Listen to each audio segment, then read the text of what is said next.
It's Cyber Monday, a day on the retail calendar that can be enjoyed from a desk or the couch. Enjoyed from a desk or a couch. Enjoyed from a desk or maybe the couch. Enjoyed from a desk or the couch. Enjoyed from a desk or the couch. Enjoyed from the desk or even the couch. Enjoyed from a desk or the Do you want to go with the program? Go with the program. Go with the program. Or do you want to go your own way? Go your own way. Go your own way. From the desk or the couch. From the desk or the couch. From the desk or the couch. From the desk or the couch. The overwhelming majority of people go with the program. Go with the program. Go with the or wherever you like, as long as you got internet. I want the young motherfuckers in here tonight, no matter what your nationality is.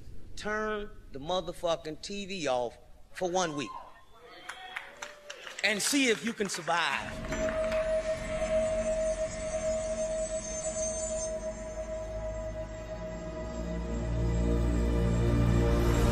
Oh my God, it is game day, and we are going to the World Cup again. The streets of Porto Alegre are filling up. I think you can sum it up by saying that mainstream culture is not a representation of human culture.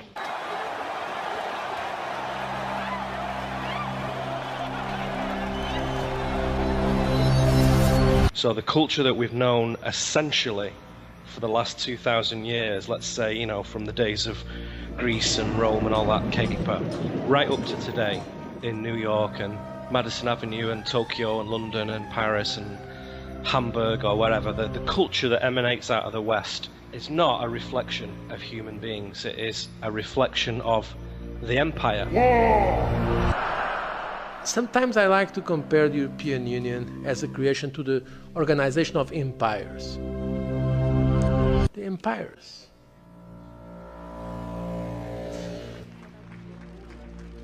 There is really one empire, and it just changes its robes, as it were, its garments throughout history. And that single empire stretches back, what we think as Americans and Britons, quite a long way to Egypt. But it stretches back before then as well. Game of Thrones, Game of Thrones.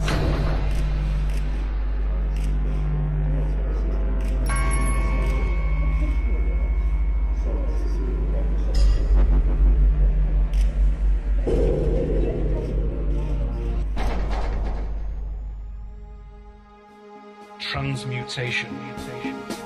You can go and check that out at transmutationmovie.com. It's a film about uprooting the experience of normality, a piece of art that can be enjoyed and that will inspire us to go our own way. The path of the truth seeker or the mystic or the inquiring individual, however philosophical and articulate we want to be with the language, somebody who's just looking around truthfully in the world, one of the first things you realize is that the empire sets itself against the individual.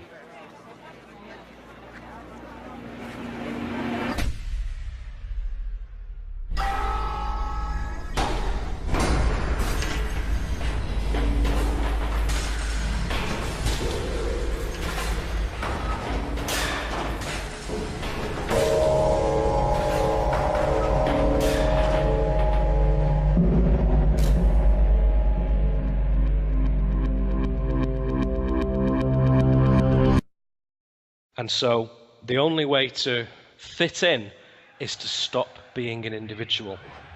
Don't be an individual, be a member of a collective and just fit in.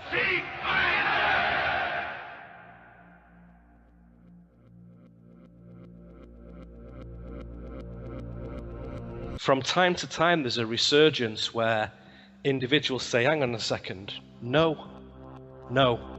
We're going to be individuals, and we're going to represent that through essentially our art, human art, not mainstream nonsense culture, not Justin Bieber and Kylie Minogue. Skip a beat and move in my body, yeah. Most people have cottoned on to the idea that mainstream culture is a load of nonsense. the Harlem Shake.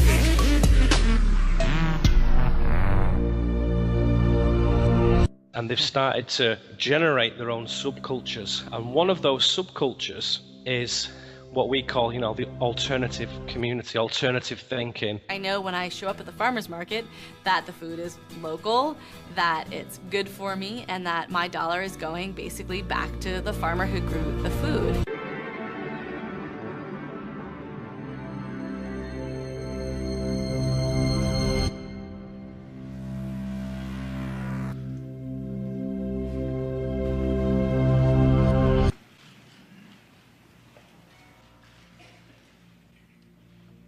We feel that there's something important going on, which is being kept from us. The Pentagon says that climate change poses immediate risks to our national security.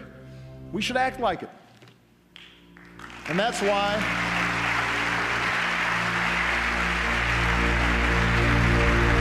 it's been that way for many thousands of years, and this is the first time that they're really struggling to put a lid on it.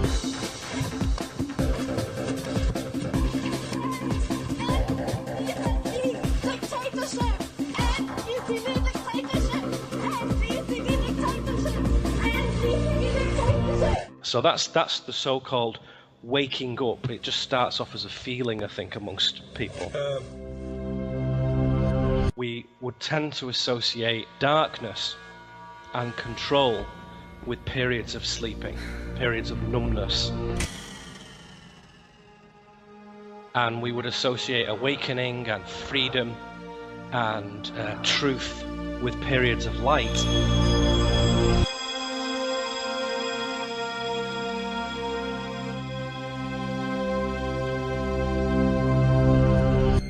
I'm sorry, but I don't want to be an emperor.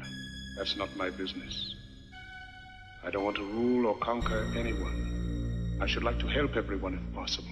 Jew, Gentile, black man, white.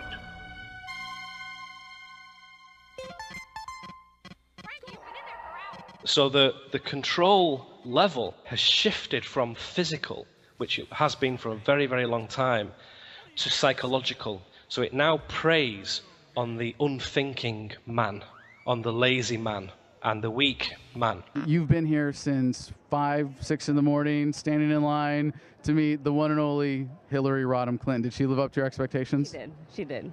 She said she liked my glasses, so, I mean, that's a highlight of my day.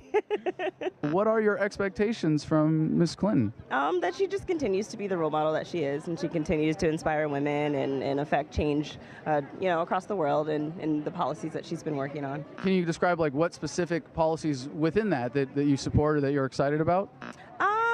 Not necessarily. And so part of the journey of awakening is coming into your sovereignty, into the idea that, well, you are your own boss. We are each our own boss. And one of the key factors that detaches you from control is to assume that attitude. Not in being massively too big for your own boots or arrogant or anything. In the same way that, if we use a popular culture reference, like a Jedi would be master of himself, yeah? In a very humble, powerful, quiet, balanced manner.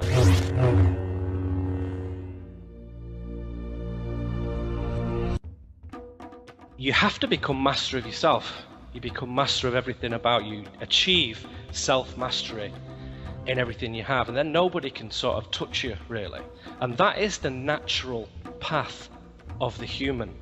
That's what everybody is. In a sense, all beings with a human soul are destined for that.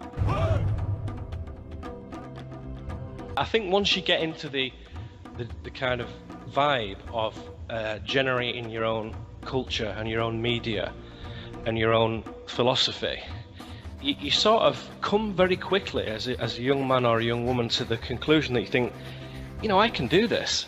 My art, my philosophy, my perspective is just as good as anybody else's, and I don't have to be an academic or government sponsored or university professor to do this. And in fact, perhaps it's an impediment and a handicap to have those things. Perhaps it's better to develop my own learning and my own discernment and my own scholarly attitude. Hi, my name is Rachel Parent. I'm 14 years old and I'm the founder of Kids Right to Know. I'm concerned about the health and environmental risks of genetically modified organisms, GMOs.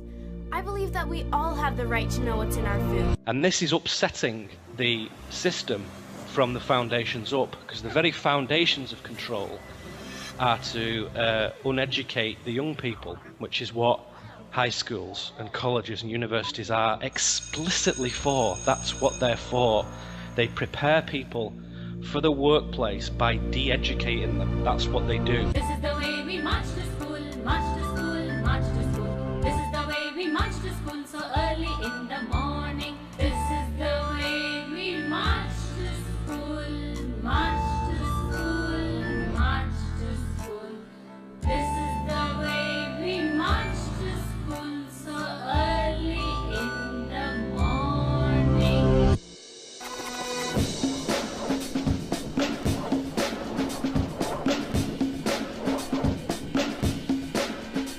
So to choose to educate ourselves freely with the information at our fingertips now is a massively radical thing to do. Very exciting.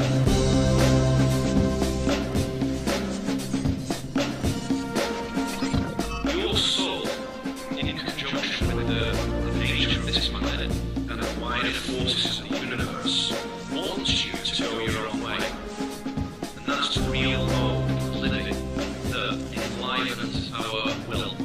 Our will to know truth, to refine, to excel, to be strong, to create, to love, to destroy, all in the proper way.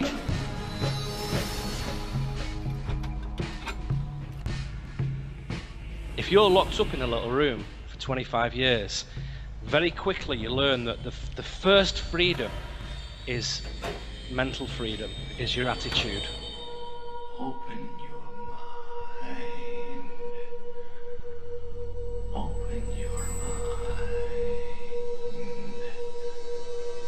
Open your mind.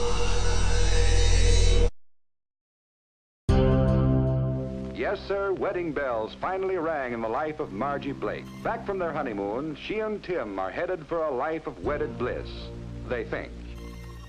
Yes, the honeymoon is over for Tim now that he starts back to work. And it's over for Margie, too, as she enters her bright new kitchen to cook her first meal. Can she prepare those favorite dishes of Tim's, just like his mother used to make? Our families, our parents and their parents and grandparents and great-grandparents are so ingrained with the idea of class, economic class, blood class, subservience, dominance, power, wealth, aristocracy, that is so ingrained into the blood of our families. Yes, even Margie found that she could learn to cook when she discovered the significance of the terms used in cooking. And Tim will never know she ruined her first cake.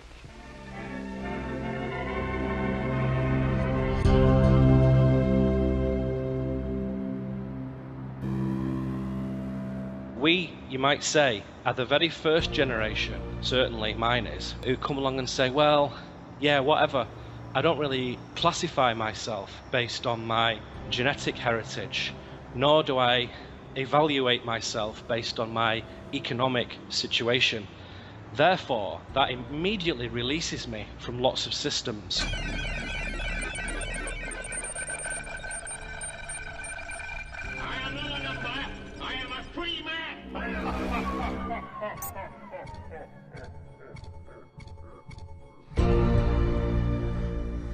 And if you then take that to the next level and understand that you're not a subject of any monarch, that's a fiction. You are also not a citizen. Nobody here is a citizen. If you're a free, human, sovereign being, you are not a citizen. That's a fiction. If voting actually changed anything, it'd be illegal. And if you are enmeshed only in the theatre, it feels like you're trapped.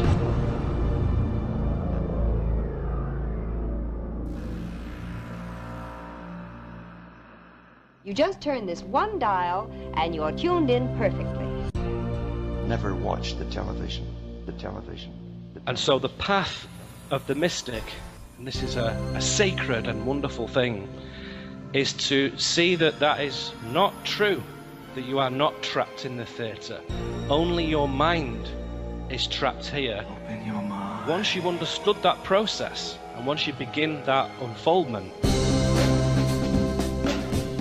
the unfoldment is a simple choice. It's a choice to take yourself seriously. There can be no unknown areas in the unfoldment, no blocked emotions, no weak triggers. You have to go in deep to balance yourself.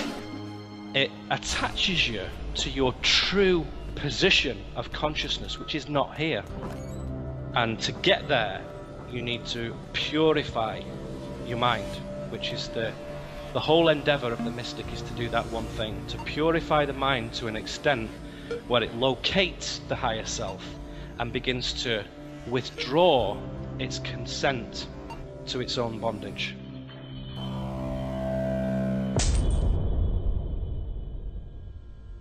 The construct is an idea, and it's a very powerful idea because you're so, lost in the matrix.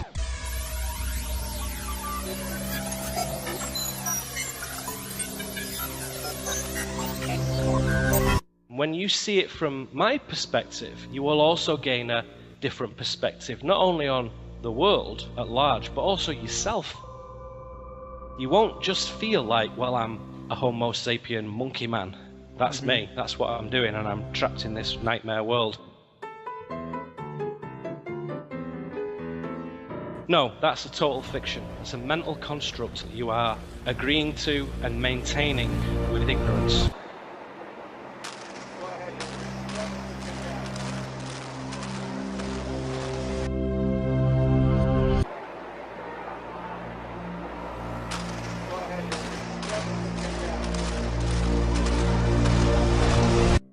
When you've seen it, you won't be able to forget that, and it will have a subtle but potent effect on how you see things, and you'll realize that this solid, massive machine, this clockwork that you call reality, is not very solid at all, not very solid at all, and in fact the only thing that holds it together is people's conscious agreement. Yes, we can.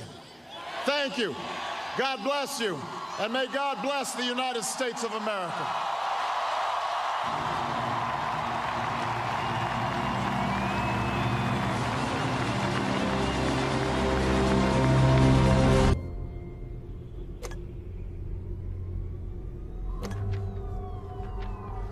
And if we want to change this, all we have to do is stop agreeing to it. Surrender to the collective. Give in. Regard yourself as a little node on a big network. Maybe if you work very, very hard, you might get some better stuff. There's a purpose for animal nature, which is what we're enmeshed in at the moment. And one of the purposes of it is to learn high conduct, to learn that morality and ethics and principles and discipline is the bedrock, the foundation of spiritual growth. So the point isn't to get out and escape, it's to use this place as the very instrument itself for transformation. Don't waste your time here by saying, oh, this sucks, I want to go home. This is rubbish, it's so dark and horrible. Well, it is, because that's the part of it that you've chosen to come into, because it's at its zenith, its apex of strangeness, which for the vulnerable and sensitive mind, which all clever people have that in them, can be very wearisome and very agonizing at times. But if you begin to shift your attitude and develop this independent spirit, this warrior spirit,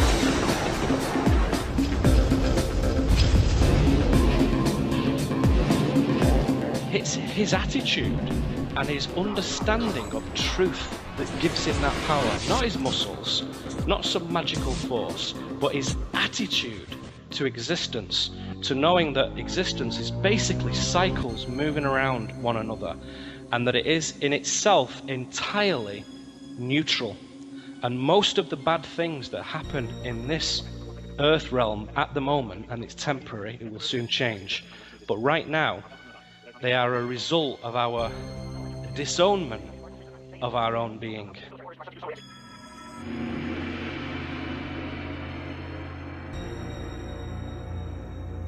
To say, well, I don't care, I'll just come to Earth, make apple pie, watch television, go to the office, and just sort of do the best I can and then die.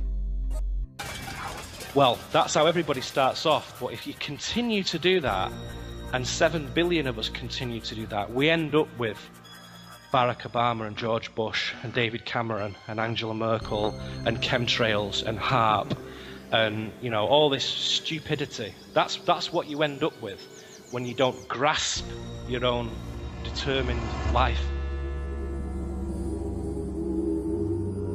Science and physics and chemistry, as we understand it in college and university, that's the construct. It's not fake, but it's only one angle. There are many degrees, many ways of looking at this thing, many perspectives and many angles. But it's so precarious, science, that I think people are starting to cotton onto that and starting to not take it quite so seriously. This construct is echoed through all hubs of the system. It's everywhere. Everywhere we look, this construct stares back at us.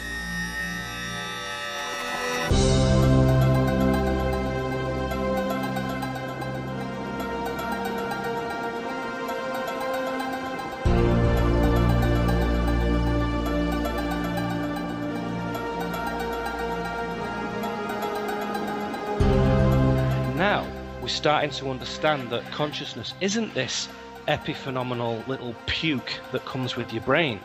It's actually something that is flowing all the time throughout the system, and all we do is open up a little porthole in our head and let it flow through in one ear and out the other. And depending on the quality of that vessel determines your experience of consciousness. Whereas when you start to engage and make that active and think, hang on a second, maybe I am okay to create some things and to think differently. So the more engaged you are, the more that happens. And you start to formulate your own code of conduct as a man of honor and power on the planet. And that built into that is humility and intellect, creativity, peace, destruction, creation, everything. And that starts to have an effect on how you change the world around you. When you want to change your circumstances, change your girlfriend, change your bank balance, change your clothes and your music and where you live and what food you eat and who you spend your time with, that starts to fall into place with your own growth. And as I've said many times, when the universe, the ecology of life around us, sees that you are taking yourself seriously, bettering yourself, becoming a truer being, it helps you, and it starts to throw you synchronistic breaks, and it starts to give you gifts, and it starts to just give you a bit of a helping hand, really, and say, hey, you're not alone on this, you know, because the universe is doing the same thing we are. It's trying to refine. It's a work in progress. It's not a finished thing. It's continually refining, and we're part of that refinement. And when you get that, suddenly life starts to be less, you know, this clunky cause and effect thing, and be something much more coherent and synchronistic and magical.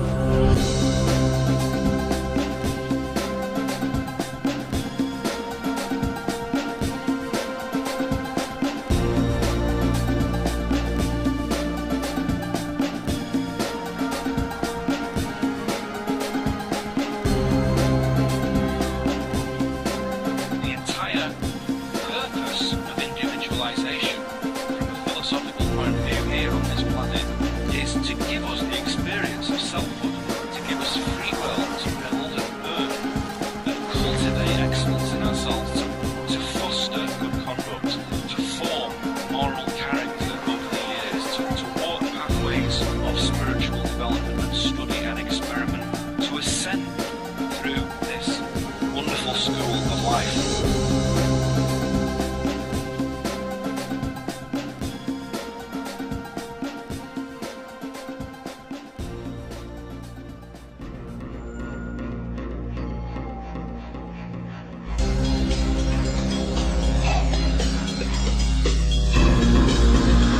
construct is a deeply immersive, three-dimensional virtual reality that plugs straight into your senses.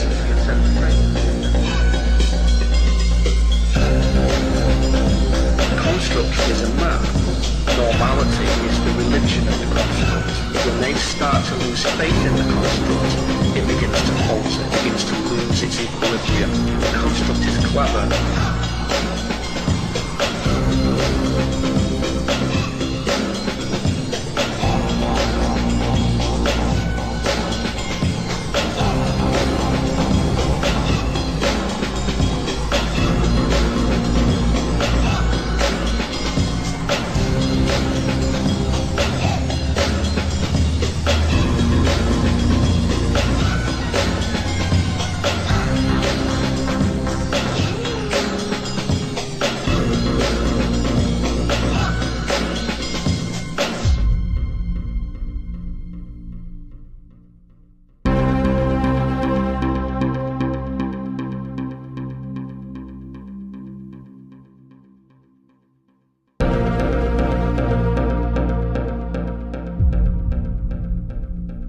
I do believe in the human endeavour, and I do think it's a worthwhile activity. By and large, most people are good, and most people want the same kind of things, and most people feel the same kind of reactions and difficulties about what's going on in the world, and I think that there's something important in that. And a key theme that's recurrent in my work is really this idea of dissonance, both cognitive and emotional, philosophical, energetic, whatever. And that really, I think, is something that has become, I don't know, a little bit more prescient, a little bit more pressing as well. That dissonance is felt by not only informed observers, but also just really casual observers and, quite frankly, uninformed observers as well. So anybody who looks at what's going on in the news and the newspapers and the internet and so on, with governments in the Middle East and the wars and the finance, the state of the economy, etc., it is very negative looking, and people are just scratching their heads. And I think really it stems from we have an idea. This is where dissonance comes from. We have an idea, a perceptual framework, a belief that we live in a freely elected democratic nation, and the people who administrate our democracies, the governments and the think tanks and institutions and so on, are there to fairly and properly represent the people, us, the civilian population. And unfortunately that simply isn't true.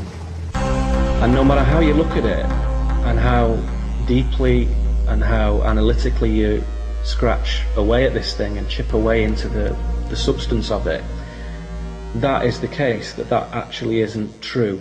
We don't live in that kind of world, and in my view, we never have done. And so for me, to break through the polarity of seeing things as good or bad, or ideologically, optimistically, unrealistic, or doomily, gloomily, let's all cull the whole population and give the earth a breather, I don't think any of those two are particularly credible or viable or very sensible thoughts, actually. And for me, the whole thing begins with a realization. We have to see something as it is, not as a belief and not as a thought or an idea, but as it is. Because of the dissonance that we perceive when we look at things through this group lens, this group reality tunnel, it is kind of natural to aim our indignation, if you like, or to diffuse our dissonance by criticising the current bunch of administrators. So right now, of course, Obama, Cameron, Merkel, Sarkozy, Netanyahu, whoever, the figureheads of these systems of governance. It's easy to do that because they're always rubbish, essentially. Slightly older people, typically the generation and a half or up, they will think, well, it's very tempting to think it was much better in the days of Thatcher and Reagan, if you're a conservative, or Blair and Bush. Depending on your age, Eisenhower, Kennedy, Churchill, Macmillan, Harold Wilson, all these figures from the 50s and 60s and 70s and so on, that things were better then and things were different then. I just want to do God's will. And He's allowed me to go up to the mountain. Reverend Martin Luther King crusaded for civil rights through peaceful demonstrations. An assassin's bullet felled King as he stood on the balcony of this motel. What you're seeing there really is a sort of paucity, a real lack of abundance of knowledge and of information. And the dream was much more saturated then in the 50s. And so things did seem a lot better, but in actual fact they're exactly the same as they are now, in my view, at a conscious level and at a political level. And there was still the same shenanigans and still the same insidious behaviour that there is today. It's just that there was no mass media and there was no instant communication, so it was much, much easier to cover up. The realisation is a simple one, that what we dwell within is a system of governance based on resource management. That's what it's about. And we're part of that resource, but it's also abstract resources like money, futures trading, and systems of economic statistical charting that bear very little resemblance to reality whatsoever. And also minerals and obviously oils and fossils and all the rest of it.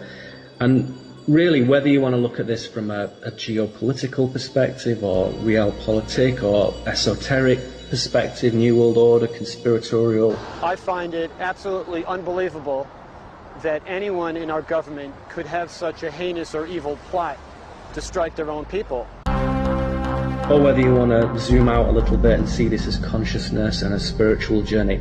All these things are valid, credible avenues of inquiry. They all show us things that are significant. They're all important to contemplate it. And it's no use just focusing on just one, because you only see one facet of this object. So the realization, this truth, brings us back onto the focus of us, ourselves, as individuals, not as even as a group, but as you, the listener, as you, the thinker, as the experiencer. And what does this mean, this perception, this realization in your day-to-day life? So it brings it back into very much your own consciousness. And that means that if the source of your incoming vectors, shall we say, where you get your news from, is just the TV, BBC and CNN and so on, Fox or whatever, and the radio and the newspapers and Google News and so on, is that really giving you a valid picture of what's occurring in the 21st century on Earth? And I think we all know that it isn't really a valid picture. It's one single filter through which we see things, one single translation of what's going on in the world. So the first thing to deal with, to grasp this realization, is in this sort of impulse of understanding what's happening in your community, what's happening in science, in music, in art, technology, spirituality. What are people doing who have long since anticipated or experienced this realization and who have already gone through it? What are those people doing? The realization really boils down to a simple truth, which is the world really isn't the way we were told it was. Now that is very, very self-evident, and there's no real escape from that.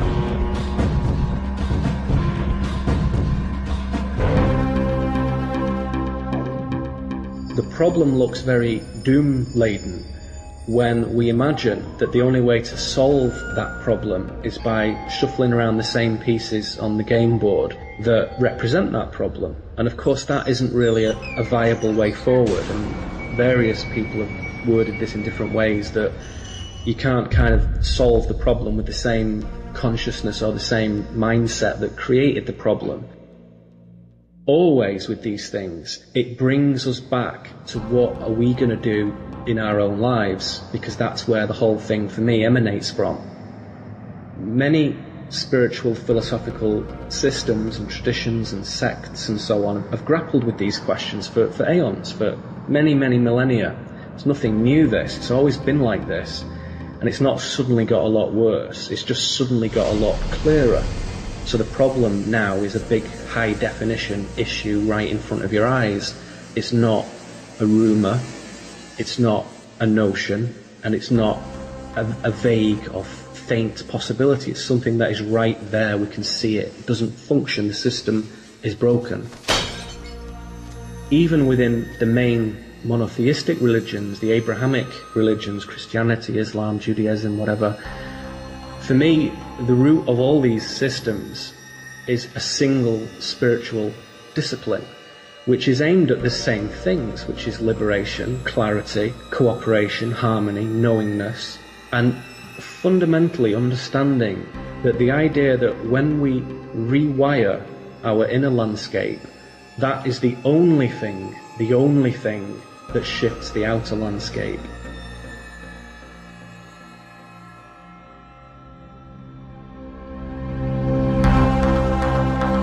If that is consigned to, well, that's all very nice, that's a bit of New Age philosophy or a bit of old stuff wrapped up in some, new paper or whatever, we can't do that anymore, because that is where the solution lies.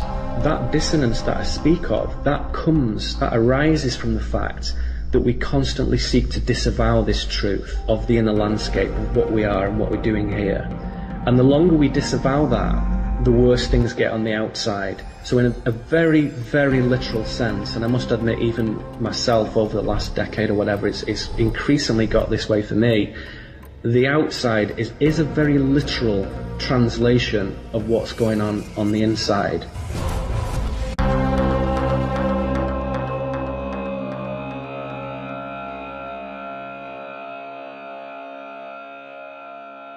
Not only it cause and effect kind of way of, well, we think these things and then we do these things, but the actual mental landscape inside, if that is toxic, then the outside is instantly always also toxic. Bacteria reproduce very simply and rapidly by doubling their contents and splitting in two. Just one bacterium, dividing every 20 minutes, could produce nearly 5,000 billion bacteria in one day.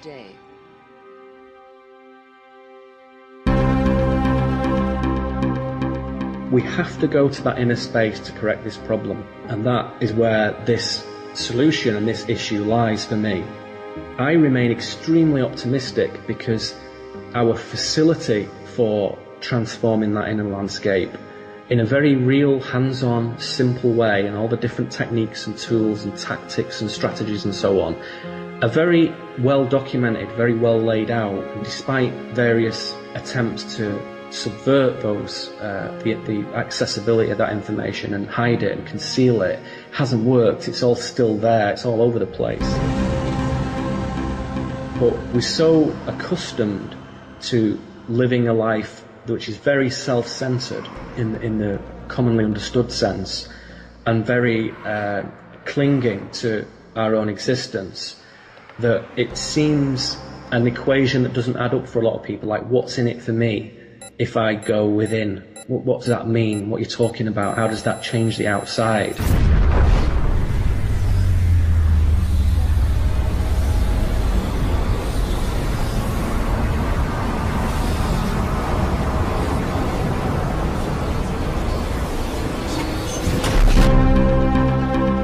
We do find ourselves at a stage where we've all been in this university, this college, whatever, for a long, long time, and not many people are anywhere near graduating. They're all still pissing around in the first few classes in the first couple of years, and they don't understand that the progress, the growth, the ascendance through that school is what it's all about. That, in my view, also accounts at a higher level for why there's 7 billion people here, because nobody's really graduating. Everybody keeps arriving, but few people feel equipped, and I stress feel equipped, not that they're not equipped. They don't feel equipped to deal with this inner reality. The sense that the two things are separate, the inside and the outside, is the fundamental problem. So unless you understand the bridge between the two, then it is an insurmountable issue, and you might as well just vaporize the whole place, Vogon style, and just start again.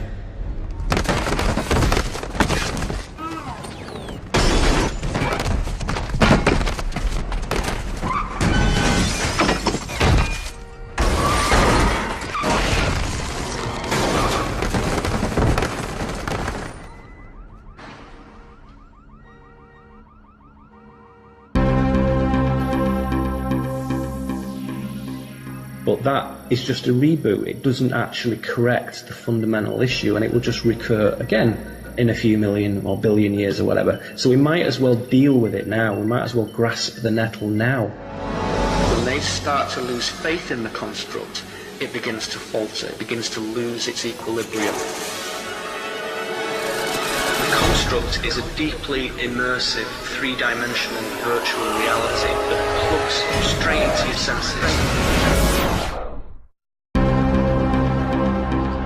I think it is important that always preceding a new way of doing things is a destruction of the old way of doing things. And I don't think that's anything to be afraid of. It isn't the case that you can move from one moving train that is going north and just jump across from the cars to the other train that's moving south without actually getting off. So you have to get off and stand there in the wilderness, scratching your head, looking at both trains disappearing. It's not possible to smoothly step from one system into another.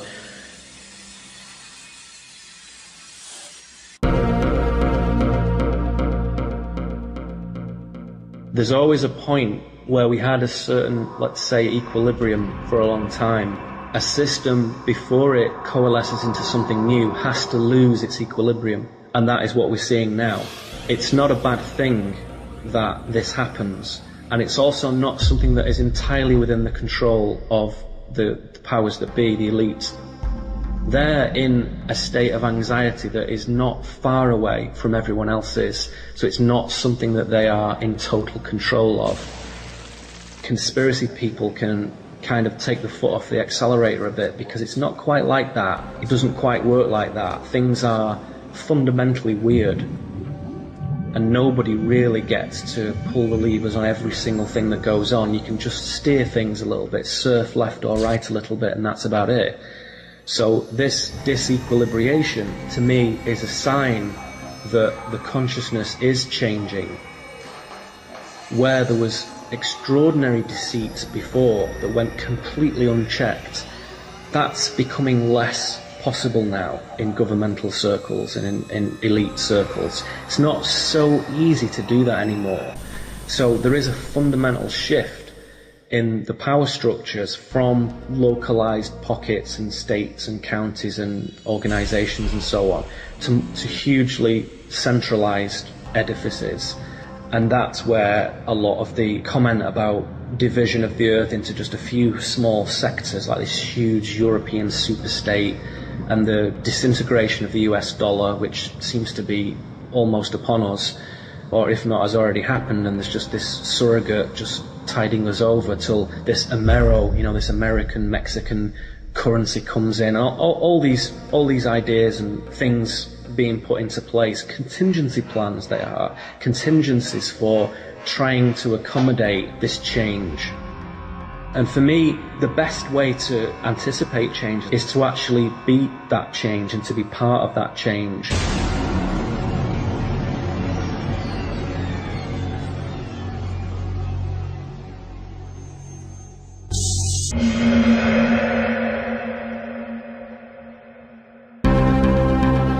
If you can change what you do yourself on a day-to-day basis and where your resources come from, and again, not just your material resources, but your social and emotional resources, and where does your inspiration come from? Where does your fulfillment come from? How much joy is there?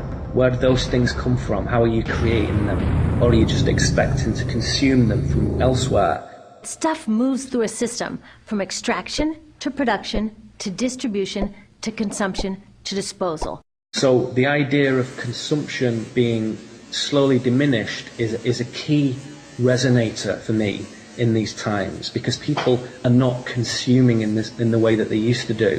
Despite any statistics and any polls that come out, if you walk around a large British or American shopping mall 20 years ago, and then fast forward 10 years and look at it, and then fast forward to today and look at it, it's very, very different inside who's actually in there now, and the demographic of people who are in there now, and who is considering consumption at that material level as a leisure activity that is satisfying. That's very different now. There's nobody down here So even in the mainstream, even at a basic common level, people are beginning to understand that there's some sort of obligation, if you're going to do something about making things better, to actually create that for yourself. Not only in what you choose to buy and what you don't choose to buy, and not only what you buy for the resources that you put in your mouth, but also for the things that cultivate your mind.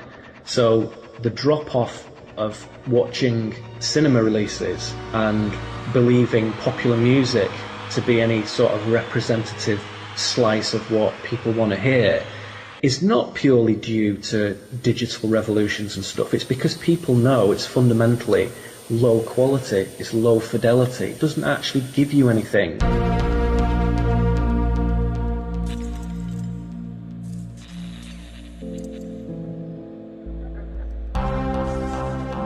It's an expression of something that is really quite dehumanizing. There's a shift in that.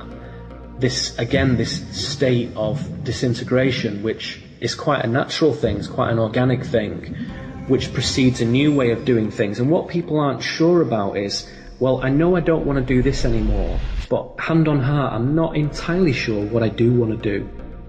It's a very difficult thing to say that. Easy to say what you don't want. Quite tricky, quite slippery to lay your hands upon what you do want to do. And that's for anyone, myself included, everybody I know, it's always the same. Even if you win the state lottery and millions of dollars land in your hand, you're still in the position where, well, what are you going to do?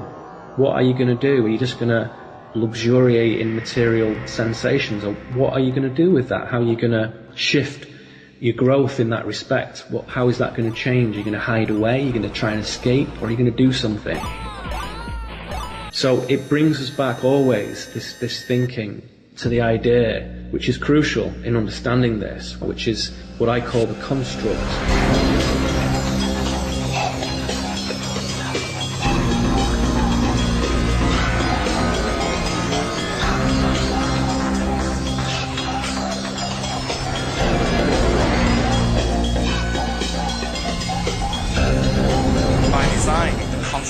Normalizes the perception of everything and everybody.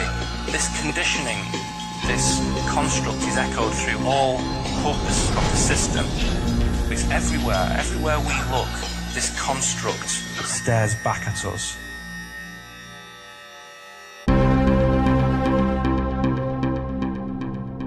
And the construct really is a map that is given to us, given to everybody when they first arrive, when they first show up on Earth. And unlike a normal two-dimensional map, which just shows us pictures of where things are and how we get to them and so on, the construct is a deeply immersive, three-dimensional virtual reality that kind of plugs straight into your senses. And it tells us what things are and how they work and how we interact with them and what they mean. And babies and adults repeatedly are told what a thing is until they no longer question what they've been told. This is this, it's not something else, this is this. And all the politicians and movie stars and corporate execs and students and mothers and fathers, they all agree on these things, what they are.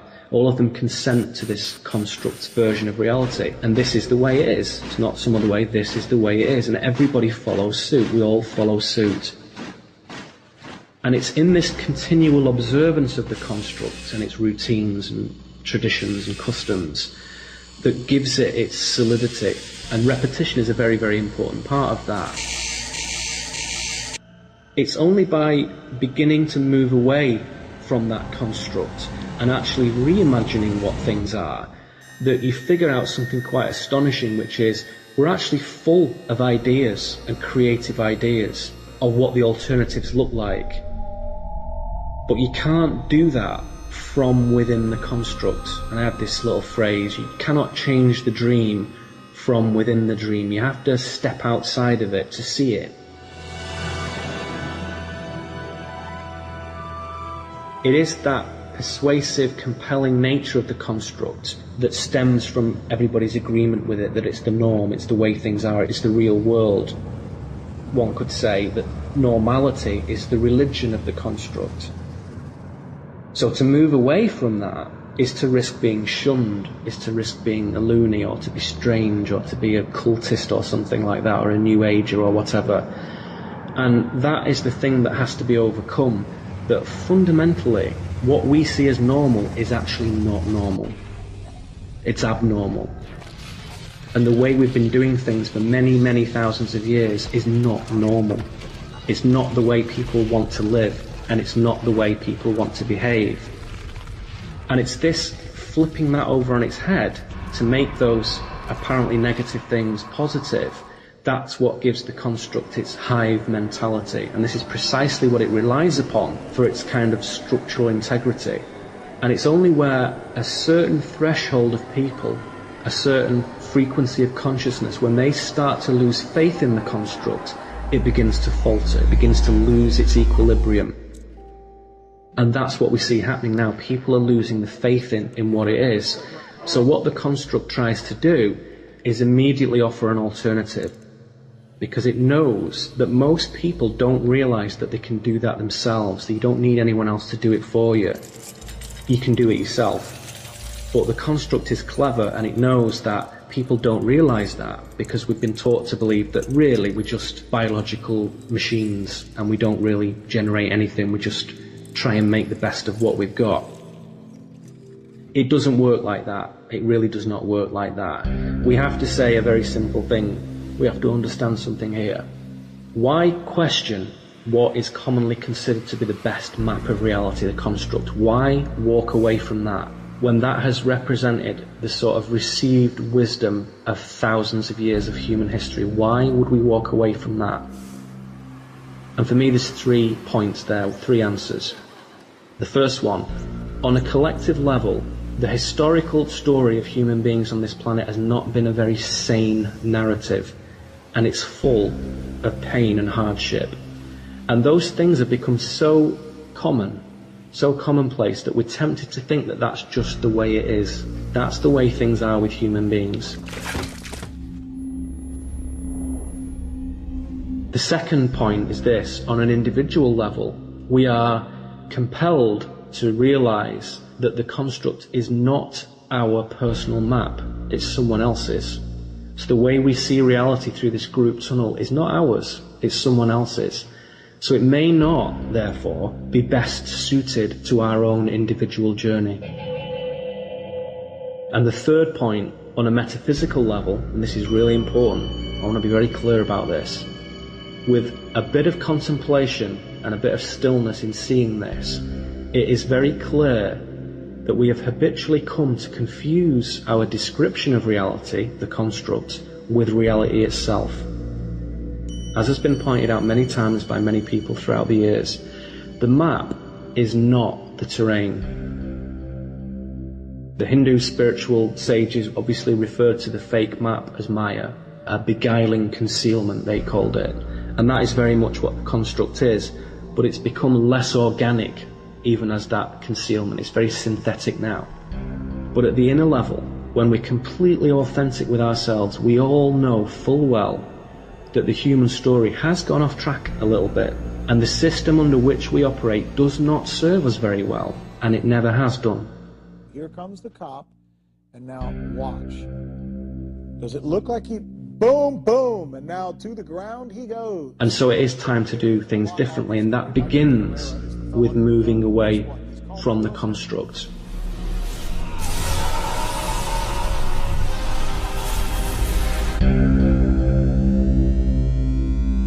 A bank robber who wants to rob the bank, the first thing he has to do is bypass the security system. And the key to doing that, to penetrating that security system, is in understanding who created the system, how it was created, and what actually is it designed to protect.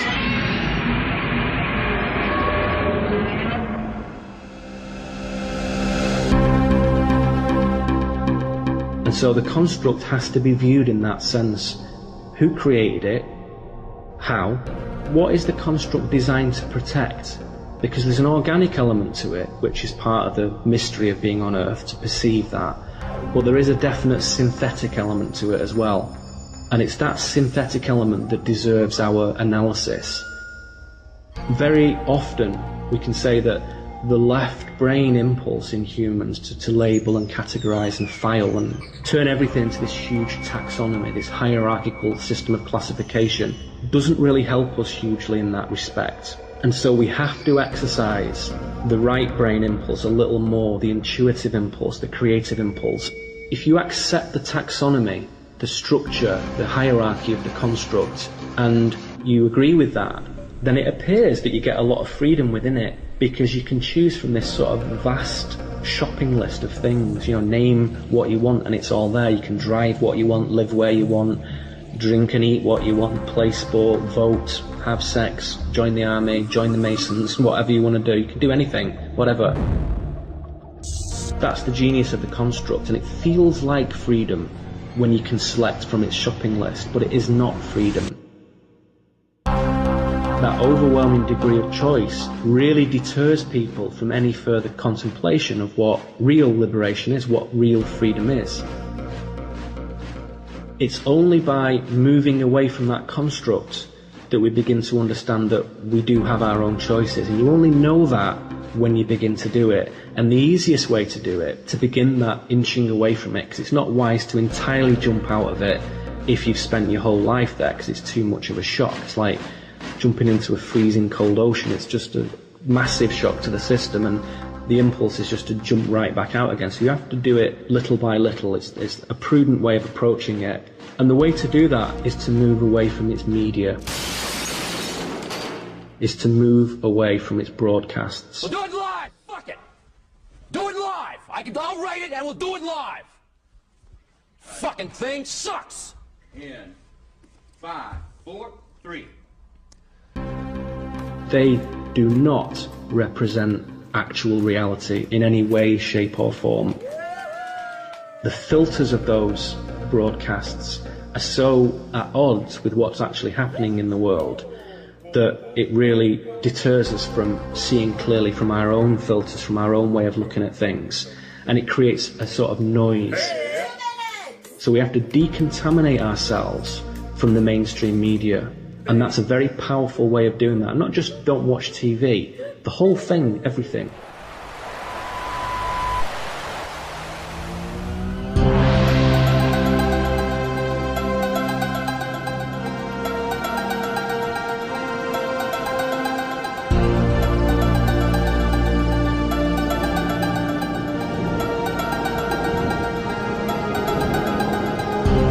So to move away from that noise creates space for us to receive the real signal of reality. The only signal is the organic signal, and that does not come through the media. It's not possible to perceive clearly when you're continually force-feeding yourself with news and violence and sport and celebrity and those deceits. You have to detach from it.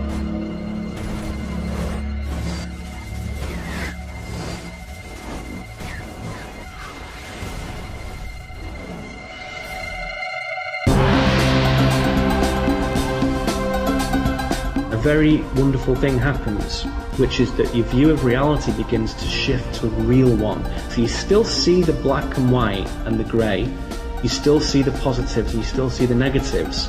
You don't detach yourself by hiding, you detach yourself by reformulating your own perceptive apparatus to say, I am going to see things as they are. I'm still going to walk through New York City, I'm still going to walk through London, I'm still going to walk through the countryside and see things as they are, but I am going to decide what is newsworthy, and I am going to decide how much attention I pay to local, national, international affairs, and what is relevant and what's important. And so you can still look at whatever you want to do, but you claim the power in this respect by determining for yourself what you want to look at, what you want to put your energy into, what you want to become conscious of.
thousands and thousands of years of evolution. Man still remains as he was, slightly, probably, little modified, but basically he's cruel, violent, antagonistic, competitive, and so on. Each one of us thinks we're independent individuals with his own sick, narrow problems and limited points of view. But when one begins to inquire deeply, why human beings, after so many million years, why have we become like this? Divided, fragmented, contradictory, confused, everlastingly seeking pleasure, never ending his sorrow, never comprehending his relationship to the world and to each other. Why there is this infinite conflict between man and man.